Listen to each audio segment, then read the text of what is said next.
நீதிமொழிகள் 16ஆம் அதிகாரம் 1ஆம் வசனம் முதல் 33ஆம் வசனம் வரை.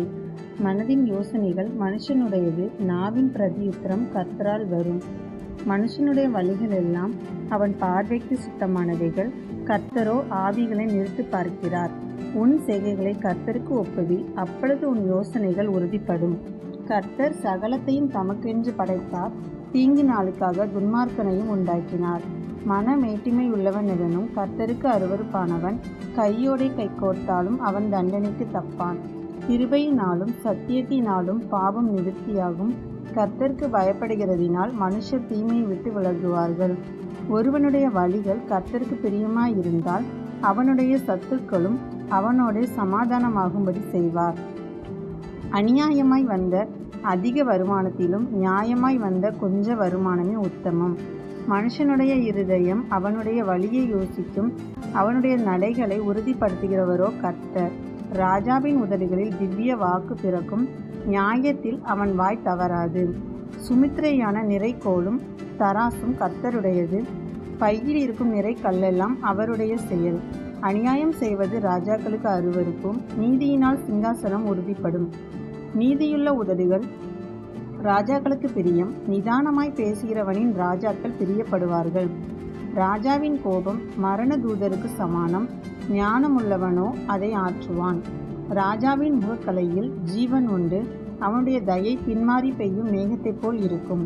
பொன்னை சம்பாதிப்பதிலும் ஞானத்தை சம்பாதிப்பது எவ்வளவு உத்தமம், வெள்ளியை சம்பாதிப்பதிலும் புத்தியை சம்பாதிப்பது எவ்வளவு மேன்மை. தீமையை விட்டு விலகுவதே செம்மையானவர்களுக்கு சமனான பாதை, தன் நடையை கவனிக்கிறவன் தன் ஆத்துமாவை காக்கிறான். அழிவுக்கு முன்னானது அகந்தை, விழுதலுக்கு முன்னானது மனமேட்டிமை.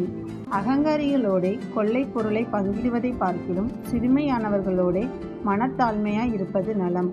விவேகத்துடன் காரியத்தை நடப்பிக்கிறவன் நன்மை பெறுவான், கர்த்தரை நம்புகிறவன் பாக்கியவான். இருதயத்தில் ஞானம் உள்ளவன் விவேகி எண்ணப்படுவான், உதடுகளின் மதுரம் கல்வியை பெருக பண்ணும். புத்தி தன்னை உடையவர்களுக்கு ஜீவ ஊற்று, மதியினரின் போதனை மதியினமே. ஞானியின் இருதயம் அவன் வாய்க்கு அறிவையூட்டும், அவன் உதடுகளுக்கு அது மேன்மேலும் கல்வியை கொடுக்கும். இனிய சொற்கள் தேன்கூடு போல் ஆத்துமாவுக்கு மதுரமும் எலும்புகளுக்கு ஔஷதமும் ஆகும். மனுஷனுக்கு செம்மையாய் தோன்றுகிற வழியுண்டு, அதன் முடிவோ மரண வழிகள்.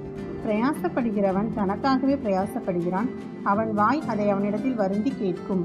பேலியாளின் மகன் கிண்டி விடுகிறான், எரிகிற அக்கினி போன்றது அவன் உதடுகளில் இருக்கிறது. மாறுபாடுள்ளவன் சண்டையை கிளப்பி விடுகிறான், கோல் சொல்லுகிறவன் பிராண சிநேகிதரையும் பிரித்து விடுகிறான்.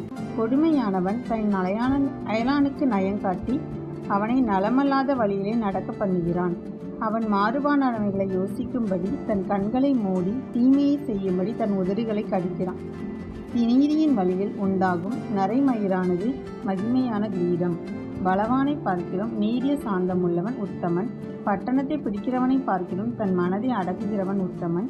சீட்டு மதியிலே போடப்படும், காரிய சித்தியோ கர்த்தரால் வரும். ஆமேன்.